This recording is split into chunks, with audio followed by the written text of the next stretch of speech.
रात के करीब 12 बजे का वक्त था। गर्मियों की रातें थीं और मैं अपने कमरे में सो रही थी। अचानक मेरे कमरे के दरवाजे पर दस्तक हुई। पहले तो मैं थोड़ा डर गई, लेकिन फिर सोचा शायद मेरा भाई ही होगा, क्योंकि घर में मेरे और भाई के अलावा कोई और नहीं था। मैंने उठकर दरवाजे की ओर कदम बढ़ाए। दरवाजा खोलते ही मैंने बाहर झांका, लेकिन वहां कोई नहीं था। मैंने सोचा शायद ये मेरा वहम होगा। मैं वापस बिस्तर पर लेटने लगी। अचानक दरवाजे पर फिर से पहले से भी ज्यादा जोर की दस्तक हुई। मैंने कांपती हुई आवाज में पूछा, कौन है? लेकिन कोई जवाब नहीं आया। डरते हुए मैंने दोबारा दरवाजा खोला और वहां मेरा भाई खड़ा था। उसने मुझसे कहा, क्या हुआ दीदी, इतनी घबराई हुई क्यों लग रही हो? वो मुझे आज कुछ अजीब सी नजरों से देख रहा था। मैंने सोचा शायद मैं ही ज्यादा सोच रही हूँ, लेकिन मुझे क्या पता था कि उस रात कुछ ऐसा होने वाला था जिसने मेरी पूरी जिंदगी को बर्बाद कर दिया, जिसे मैं चाहकर भी कभी भूल नहीं पाई। अब मैं आपको अपनी जिंदगी का वो सच बताने जा रही हूँ जिसे मैंने आज तक सबसे छुपा कर रखा था। यह सच ऐसा है जो मेरी हर रात की नींद और हर दिन का सुकून छीन ले गया। इसे सुनने के बाद शायद आपकी रूह कांप उठेगी। दोस्तों, कहानी सुनने से पहले दिल थाम कर बैठिएगा, क्योंकि कहानी बहुत ही खतरनाक होने वाली है। अगर चैनल पर पहली बार आए हैं तो चैनल को सब्सक्राइब जरूर कर लीजिएगा। तो चलिए कहानी शुरू करते हैं। मेरी उम्र 20 साल हो चुकी थी और मैंने नया नया जवानी की दहलीज पर कदम रखा था। मैं कॉलेज में सेकेंड ईयर की पढ़ाई कर रही थी। उन दिनों गर्मी का मौसम था और हमें कॉलेज से छुट्टियां मिल गई थीं। रोज की तरह आज भी पूरे घर की सफाई करने के बाद मैं अपने बिस्तर पर आराम कर रही थी। थकान से चूर होकर ऐसा लग रहा था जैसे पूरा बदन अकड़ गया हो। मैं अपने बिस्तर पर लेटकर सुकून पाने की कोशिश कर रही थी और हाथों से अपने सिर की मसाज कर रही थी। अचानक मेरा भाई राहुल मेरे कमरे में आया और दरवाजा बंद करके कहने लगा, क्या हुआ दीदी, तबीयत तो ठीक है? मैंने कहा, क्या भाई, मम्मी सारा काम मेरे सर पर डालकर चली जाती हैं। कॉलेज की छुट्टियां क्या हुई, सारे घर की जिम्मेदारी मुझ पर आ गई है। ऊपर से काम वाली बाई भी छुट्टी पर है। मुझसे नहीं होते ये घर के काम। मेरी बात सुनकर वह मेरे पास आकर बैठ गया और कहने लगा, मेरी प्यारी बहन, कोई बात नहीं, मैं अभी तुम्हारे लिए दूध लेकर आता हूँ, उसे पियोगी तो सुकून मिल जाएगा। राहुल की बात सुनकर मैं मुस्कुरा दी और कहा, बस तुम खाना बाहर से ले आना, मैं थोड़ी देर सोऊंगी तो मेरी तबीयत कुछ बेहतर हो जाएगी। राहुल कमरे से निकल गया। कुछ देर बाद ठंडे दूध के गिलास के साथ वह वापस आया। मुझे उस पर बहुत प्यार आया। दुनिया में बहुत कम ही ऐसे भाई होते हैं जो अपनी बहनों का इतना ख्याल रखते हैं। मैं उसे ढेर सारा आशीर्वाद देने लगी और उसका लाया हुआ दूध पीने लगी। दूध पीने के बाद मैं अपने बिस्तर पर लेट गई। राहुल कहने लगा, चलो दीदी, मैं तुम्हारा सिर दबा देता हूँ, तुम सो जाओ। वह मेरे पास बैठ गया और अपने हाथों से मेरा सिर दबाने लगा। उसके हाथों से मुझे सुकून मिलने लगा और मेरे सर का दर्द भी कम हो गया था। मैं आंखें मूंद कर लेट गई और कुछ ही देर में मैं गहरी नींद सो गई। मुझे कोई भी होश नहीं था कि मैं कितने घंटे तक सोती रही। जब मेरी आंख खुली तो मैंने घड़ी पर टाइम देखा। रात के 9 बज चुके थे। शायद थकावट की वजह से मुझे वक्त का एहसास ही ना हुआ। मम्मी और पापा भी ऑफिस से वापस आ चुके थे। मुझे कुछ भी समझ नहीं आ रहा था और मेरा पूरा शरीर दर्द कर रहा था। मैं बिस्तर से उठकर बाथरूम जाने लगी। तभी मुझे चक्कर आ गए। मुझे ऐसा लग रहा था जैसे सब कुछ घूम रहा हो और अगर दीवार का सहारा नहीं लिया होता तो शायद गिर जाती। खुद को संभालते हुए मैं फ्रेश होकर बाहर आई। देखा कि सभी खाने के टेबल पर बैठे हुए थे और मेरे आने का इंतजार कर रहे थे। मैं जाकर आराम के साथ कुर्सी पर बैठ गई। मेरी हालत काफी खराब हो चुकी थी और थकावट से मेरा पूरा बदन दर्द कर रहा था। राहुल ने देखा कि मैं थकी हुई हूँ तो तुरंत मम्मी से कहने लगा, मम्मी देखिए, अंजलि दीदी पर काम का बोझ थोड़ा कम डाला करे। अरे, अगर काम वाली नहीं आ रही तो उसकी जगह किसी और को रख ले। यह बेचारी सारा दिन काम करके थक जाती है। देखें तो इसकी रंगत भी पीली पड़ चुकी है। वाकई में मेरी हालत दिन ब दिन खराब होती जा रही थी। मम्मी और पापा दोनों ही काम करते थे, क्योंकि सिर्फ पापा की जॉब से घर का खर्चा चलना मुश्किल था। साथ ही हमारी पढ़ाई का खर्च भी काफी था, इसलिए मम्मी भी उसी कंपनी में काम करती थी जहां पापा। हम दोनों भाई बहन कॉलेज जाते थे, लेकिन गर्मी के मौसम में छुट्टियां होने की वजह से घर पर ही थे। मैंने एक बात नोटिस की थी कि पिछले कुछ हफ्तों से राहुल मेरे कुछ ज्यादा ही करीब होने लगा था। जब से मुझे कॉलेज से छुट्टियां मिली थीं, तब से वह मेरा कुछ ज्यादा ही ख्याल रखने लगा था। अगर मैं घर का कोई काम करती तो वह आकर मदद करने लगता। कभी कभी काम करते वक्त मुझे थकावट महसूस होती तो वह मुझे आराम से बिठाकर मेरा सिर दबा देता। जब मैं उसे मना करती तो वह हंसते हुए कहता, नहीं दीदी, तुम बहुत काम करती हो, अब मेरा हक बनता है कि तुम्हें सुकून दो। मैं उसे रोक नहीं पाती और चुपचाप लेटी रहती। लेकिन एक रात जो हुआ, उससे मेरे होश उड़ गए थे। क्या राहुल कभी ऐसा कर सकता था? मैं अपने कमरे में सो रही थी। आधी रात के करीब मुझे महसूस हुआ कि जैसे कोई मेरे कमरे में आकर खड़ा हो गया हो।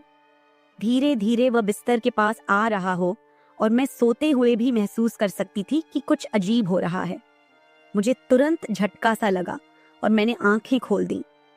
कमरा पूरी तरह से अंधेरे में डूबा हुआ था और जब मैंने उठकर देखा तो अंदर कोई नहीं था। बस कमरे का दरवाजा थोड़ा सा खुला हुआ था और मुझे याद था कि मैं हमेशा सोने से पहले दरवाजा बंद करके सोती थी। तो फिर वह कैसे खुला था? मैं चुपचाप उठकर दरवाजे को लॉक करने लगी। फिर से बिस्तर पर जाकर सोने की कोशिश की, लेकिन जैसे ही मेरी आंखें बंद हुईं, मुझे फिर से कुछ कदमों की आहट सुनाई दी, जैसे कोई बिस्तर के पास आकर बैठा हो। और फिर मुझे लगा जैसे कोई मेरे पास आकर अपना हाथ बढ़ा रहा हो। मैंने पलटकर देखा, लेकिन कोई नहीं था। मेरी धड़कन तेज हो गई थी और मुझे घबराहट होने लगी थी। मैंने घबराते हुए कमरे की लाइट ऑन की और दरवाजा खोलकर बाहर झांका, लेकिन वहां कोई नहीं था। आज से पहले ऐसा कभी नहीं हुआ था जो अब हो रहा था। मुझे प्यास लगी तो मैं कमरे का दरवाजा खोलकर बाहर निकली। उसी वक्त राहुल भी अपने कमरे से बाहर निकला। मुझे देखकर उसने पूछा, क्या बात है, आप अभी तक जाग रही हैं? मैंने जवाब दिया, कुछ नहीं, बस ऐसा महसूस हुआ जैसे कमरे में कोई मौजूद हो। पानी पीकर मैं दोबारा कमरे में आई और पीछे पीछे वह भी आ गया। उसने कहा, आपको डरने की जरूरत नहीं है। अगर आपको डर लग रहा है तो मैं आपके पास सो जाता हूँ। मैंने उसे मना किया, नहीं, तुम्हें परेशान होने की जरूरत नहीं है, जाओ और आराम करो। लेकिन वह जिद करने लगा कि मैं आपको अकेला किसी भी हाल में नहीं छोड़ सकता। आपकी तबीयत खराब हो सकती है, मैं आपको तकलीफ में नहीं देख सकता। आप सो जाएं, मैं यही सो जाता हूँ। आखिरकार उसकी जिद के आगे मुझे झुकना पड़ा। मैं बिस्तर पर लेट गई और उसने भी सोफे पर तकिया रखा और मेरे पास में ही सो गया। लेकिन उस रात मुझे ऐसा महसूस हुआ जैसे कोई मेरी ओर काफी देर तक ध्यान से देखता रहा हो। उसने मेरे बालों को सहलाया, मेरे चेहरे पर उंगलियां फेरी और मैं सो रही थी। अगली सुबह जब मैं उठी तो मेरा मूड बड़ा अजीब था, लेकिन जब मैंने अपने आप पर गौर किया तो मैं हैरान रह गई। शुक्र था कि मैंने अपने आप को दुपट्टे से ढक रखा था। मेरी कमीज बेतरतीब हो चुकी थी। मुझे हैरत हुई क्योंकि आज से पहले मैं कभी इस तरह आराम से नहीं सोई थी। आज मैं बहुत खुश महसूस कर रही थी, न जाने क्या वजह थी। मैंने अपने भाई की तरफ देखा तो वह भी बहुत खुश था। मैंने उसको पूछा, तुम आज इतने खुश क्यों हो? तो कहने लगा, जिसको आप जैसी बहन मिल जाए वो क्यों ना खुश हो। घर के सारे काम निपटाकर जब मैं बैठी तो राहुल तेल लेकर मेरे पास आ गया। कहने लगा, अंजलि दीदी, आप अपने बाल खोल दे, मैं आपके सर में मालिश कर देता हूँ। मुझे उसकी हरकतें कुछ अजीब लग रही थीं। मैंने कहा, ये तुम्हारा काम नहीं है, जाओ अपनी पढ़ाई करो, मुझे मालिश की जरूरत नहीं है। मगर उसने मेरी बात नहीं मानी और खुद ही मेरे बालों से कैचर उतार कर कहने लगा, आप नखरे मत किया करो, किस्मत वालों को ही ऐसे भाई मिलते हैं। जब आपका भाई आपके खूबसूरत रेशमी बालों में मसाज करना चाहता है तो आपको क्या समस्या हो सकती है? आ जाइए, मैं आपके सर की मसाज कर देता हूँ, आपको बहुत सुकून मिलेगा। वह मुझे उठाकर कमरे में ले गया। मैं बेड पर तकिया रखकर लेट गई। मेरे बाल बेड से नीचे लटक रहे थे। वह मेरे सरहाने बैठकर मेरे बालों की मसाज करने लगा। राहुल मुझसे 3 साल छोटा था, मगर मुझे नाम से बुलाता था। कहता, आप इतनी प्यारी हैं कि आपको देखकर दिल करता है कि आप हमेशा इसी तरह मुस्कुराती रहें और मैं आपका लाभ उठाता रहूं। वह मेरे सिर की मालिश कर रहा था और उसके हाथों में जैसे जादू था। मुझे इतना मजा आया कि मैं नींद की वादियों में खोने लगी। तेल की खुशबू भी बहुत जबरदस्त थी। तेल की हल्की हल्की महक कमरे में फैल चुकी थी। मैंने उत्सुकतावश उससे पूछा, ये तेल कौन सा है? उसने मुस्कुराते हुए जवाब दिया, ये एक खास तेल है जो आपकी सुंदर जुल्फों को और भी चमकदार बनाएगा। आपके बालों की खास देखभाल के लिए ही लाया हूँ। उसकी बातें मुझे बहुत अजीब सी लग रही थी। मैं समझ नहीं पाती थी कि वह किस तरीके से बात कर रहा है। मालिश के दौरान कब मुझे नींद आ गई, पता ही नहीं चला। कुछ समय बाद जब मेरी आंख खुली तो मेरे पूरे बदन में भारीपन महसूस हो रहा था। ऐसा लगा रहा था जैसे किसी ने मुझ पर बहुत ज्यादा वजन रख दिया हो। मेरी टांगों और हाथों में अजीब सा दर्द था, मानो घंटों तक मैं किसी भारी बोझ के नीचे रही हूं। पूरे बदन में दर्द सरायत कर रहा था। मैं धीरे धीरे उठकर बैठी और चारों तरफ नजर दौड़ाई।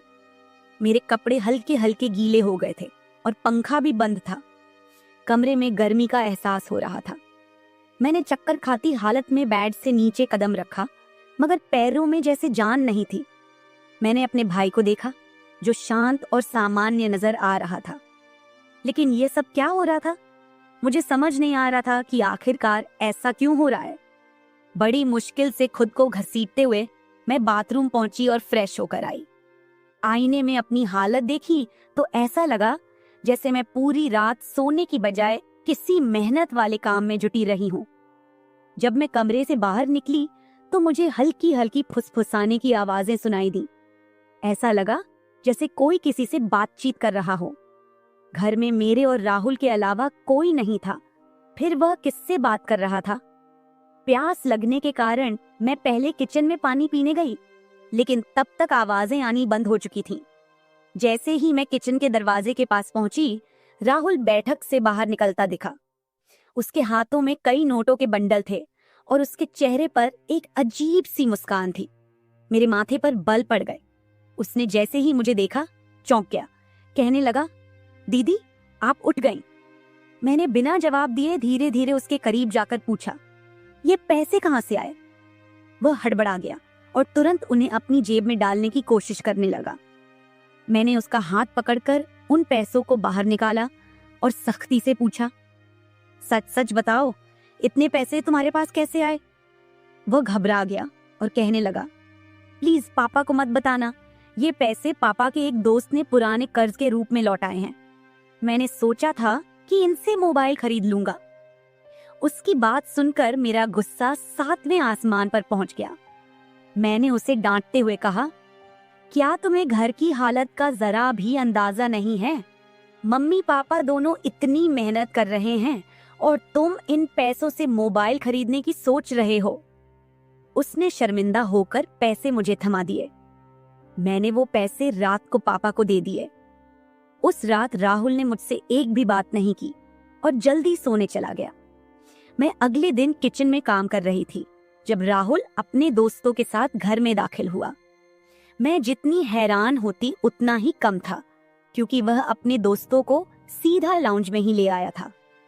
उस वक्त मैं दुपट्टा उतारकर बर्तन साफ कर रही थी।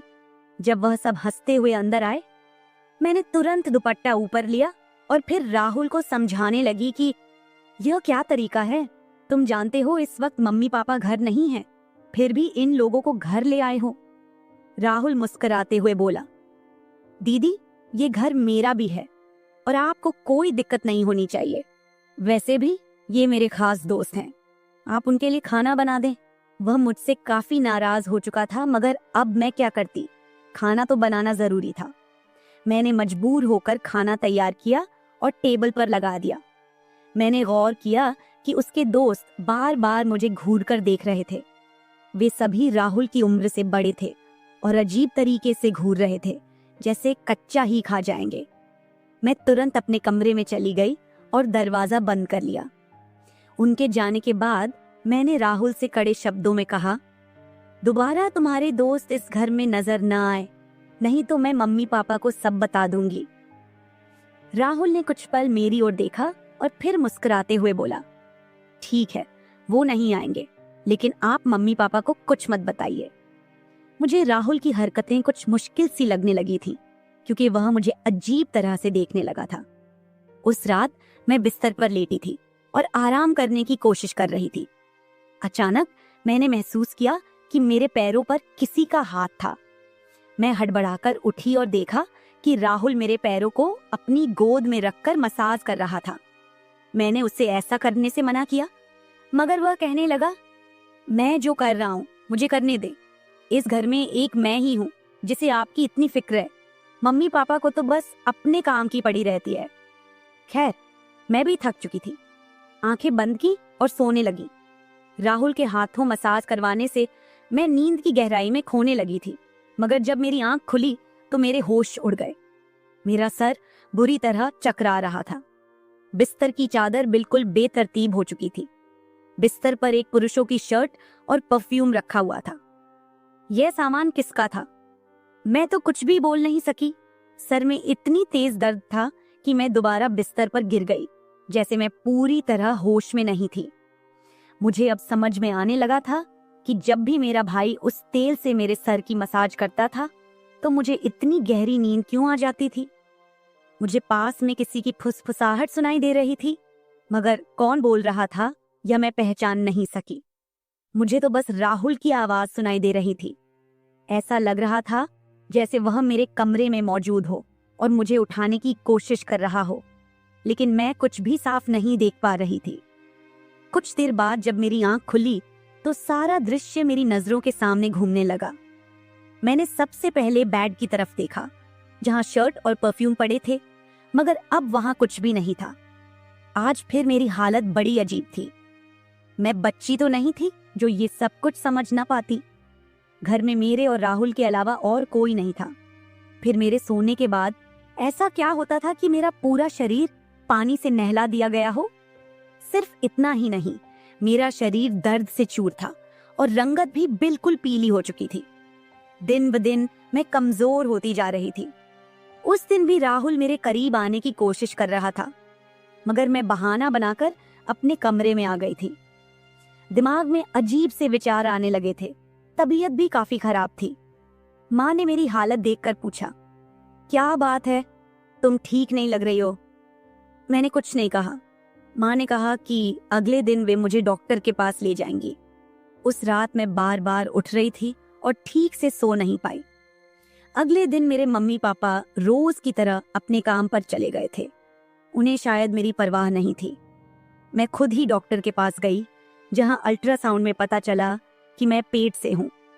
मेरे तो पैरों तले जमीन खिसक गई। आखिर यह सब मेरे साथ कौन कर सकता था?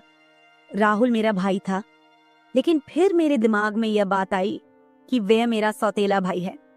वो माँ की दूसरी शादी से हुआ था, जबकि मैं उनकी पहली शादी की औलाद थी। इस तरह की बातें मुझे गलत सोचने पर मजबूर कर रही थीं। समझ नहीं आ रहा था कि कैसे अपने माँ बाप को यह बात बताऊं। राहुल मेरा सौतेला भाई जब मेरे पास बैठता तो कभी मेरा हाथ पकड़ता तो कभी मेरे गाल खींच देता। उसकी हरकतें मुझे परेशान कर रही थीं, लेकिन मैं उसको कुछ कह नहीं पा रही थी। मेरे दिमाग में यही सवाल गूंज रहे थे कि आखिरकार मेरे साथ ऐसा कौन कर सकता है। फिर मैंने एक दिन अपने कमरे में मोबाइल का कैमरा फिट करके रख दिया ताकि सच्चाई सामने आ सके। उस दिन हमारे माता पिता घर पर नहीं थे। राहुल फिर से मेरे पास आया और मेरे सिर की मालिश करने लगा। मैंने पूरी कोशिश की कि मैं ना सोऊं, लेकिन वह तेल इतना अजीब था कि मैं उसकी खुशबू से बेहोश हो गई। 1 घंटे बाद जब मेरी आंखें खुली तो माँ पापा घर लौट चुके थे। मैंने सबसे पहले कैमरे की रिकॉर्डिंग देखी। जो कुछ मैंने देखा वह मेरे होश उड़ा देने के लिए काफी था। राहुल मेरे कमरे में अपने दोस्तों को लाता था जो मेरे साथ बुरा व्यवहार करते थे। फिर अपना काम पूरा करने के बाद वे राहुल को पैसे देते और चले जाते। जब मुझे इस सच का पता चला तो मैं पूरी तरह से टूट गई। मैं गुस्से में अपने कमरे से बाहर आई और राहुल का गिरेबान पकड़कर मैंने उसे थप्पड़ मारने शुरू कर दिए। मेरी चीख सुनकर मम्मी पापा भी वहां आ गए। पापा ने मेरा हाथ पकड़ लिया और गुस्से में कहने लगे, क्या हो गया है? तुम इसे क्यों मार रही हो? होश में हो? क्या पागल हो गई हो? क्यों मार रही हो इसे? मैंने रोते हुए वीडियो दिखा दी कि यह जलील इंसान मेरे साथ क्या कर रहा था। वीडियो देखते ही माँ बेहोश होकर जमीन पर गिर गई। ये देखकर पापा को भी बहुत ज्यादा गुस्सा आया। उन्होंने राहुल को गुस्से में पकड़ लिया और उसे बुरी तरह पीटना शुरू कर दिया। उसके मुंह और नाक से खून बह रहा था। राहुल ने गुस्से में कहा, मैंने इसे कभी भी अपनी बहन समझा ही नहीं। मुझे पैसों की जरूरत थी। लोग इसके लाखों रुपए देने को तैयार थे। मुझे अपनी जरूरतें पूरी करनी थी, इसलिए मैंने यह कदम उठाया। मैं अपने कानों पर हाथ रखकर बस रोए जा रही थी। पापा ने उसे इतना मारा कि वो लहूलुहान हो गया, लेकिन जैसे तैसे खुद को छुड़ाकर वह घर से भाग गया और फिर कभी उस घर में वापस नहीं आया। इस हादसे को मेरे लिए भूल पाना तो दूर, इसे याद करते हुए आज भी मेरी रूह कांप जाती है। भाई वही होता है जो आपके सगे खून का हो। किसी भी अनजान मर्द के सहारे अपनी बेटी को छोड़ना बहुत बड़ी भूल हो सकती है, क्योंकि कुछ शैतानी सोच रखने वाले लोग हर वक्त इस ताक में रहते हैं कि कब किसी मासूम की इज्जत से खिलवाड़ करें। मेरी वीडियो देखने वाले सभी दर्शकों को यही गुजारिश है कि अपनी बहन बेटियों को कभी भी किसी अनजान मर्द के सहारे उन्हें अकेला न छोड़े और बेटियों की सिर्फ परवरिश मत कीजिए, उन्हें आत्मनिर्भर और आत्मरक्षक बनना सिखाइए। इस सारे मामले में आपको किसकी गलती लगती है? हमारे माँ बाप की, जिन्होंने पैसा कमाने के चक्कर में हमारे ऊपर कभी ध्यान ही नहीं दिया, या फिर मेरी, जो अपने सौतेले भाई पर सरगे से भी ज्यादा भरोसा करती थी, या फिर इस समाज की, जो बेटियों को कमजोर और बेबस मानता है। आपकी राय मेरे लिए बहुत मायने रखती है। कमेंट बॉक्स में जरूर बताएं कि इस पूरे मामले में आप किसे गलत मानते हैं। मैं अपनी कहानी आपके साथ इसलिए साझा कर रही हूँ ताकि यह किसी और के लिए एक सीख बन सके। यह सिर्फ एक घटना नहीं है, बल्कि एक चेतावनी है कि हम सबको सतर्क रहना चाहिए। अगर आपको मेरी यह कहानी पसंद आई और आप मानते हैं कि इसे सुनकर कोई और भी जागरूक हो सकता है, तो इसे शेयर जरूर करें। अगर आप ऐसी और भी कहानियां सुनना चाहते हैं जो मनोरंजन के साथ एक संदेश भी दें, तो मेरे चैनल को सब्सक्राइब जरूर करें। बेल आइकॉन दबाना मत भूलिएगा ताकि आपको मेरी हर नई कहानी समय पर मिल सके। कल फिर मिलते हैं एक नई कहानी के साथ। धन्यवाद।